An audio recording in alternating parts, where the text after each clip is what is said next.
This is a photograph of my mum, Rosemary Fisher, and my gran, Bessie McLennaghan, and it was taken in 2013.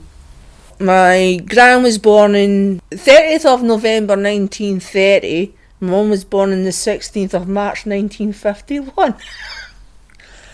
And the photo is actually of my gran when she was in the Broomfield care home.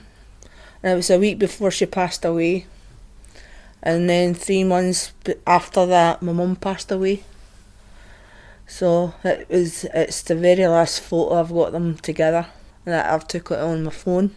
And it was kind of hard. I was my mum's carer for since I was 19. Because she was originally a diabetic. Then I also had to take time off of school as well, taking her to save her eyesight. Because obviously with being a diabetic, you've got the hassle with the blood vessels behind your eyes. If they burst, then you can go blind. Then you've also got to worry about the fact that you've got foot ulcers that can take up to so long to heal. Because the longest she's been in is 12 weeks. If that's not caught, then you can lose your foot. So she ended up, there was one time she went for a christening for one of our housing officers.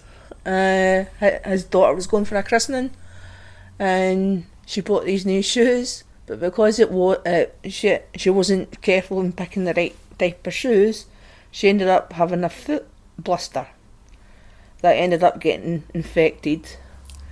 Although she was on antibiotics, it didn't catch it in time, so the infection, instead of going out, went in, and she had to go into hospital and they had to debride her foot.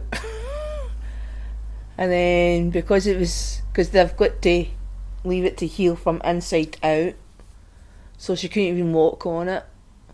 And then they said because she couldn't walk on it, and if she tried to walk on it, then the bones in the leg would break, so they wanted a planned amputation rather than unplanned, and she had a choice to get it done before Christmas. So as well as that, trying to get my gran sorted out, going to care homes, and because my granny had dementia. Because my granny had a nervous breakdown when I was about 9 or 10, and I can't remember where the hospital was, but I just remember it was really awkward to get to, because my granny stayed out in East Kilbride at the time. And then she moved back into Glasgow to look after my great granny in Tollcross Road. So it's like me being a carer for my mum, my granny was a carer for her mother, and then I ended up being a carer for my mum and also looking after my gran. So after my mum had her leg amputated, and then she went on kidney dialysis.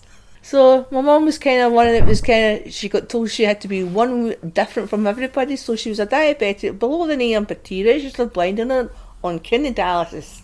But the best laugh was when she was in waiting getting her leg amputated. She was causing a lot of trouble in the ward. Because I would go and say, "You want to go to Paris for a weekend?" And she's going, "I can see me walking past the gondolier and picking up a lumber and taking them back to the hotel and saying, 'Going to give me a minute?' Because you know that saying, 'Get your leg off.' She could get her leg off."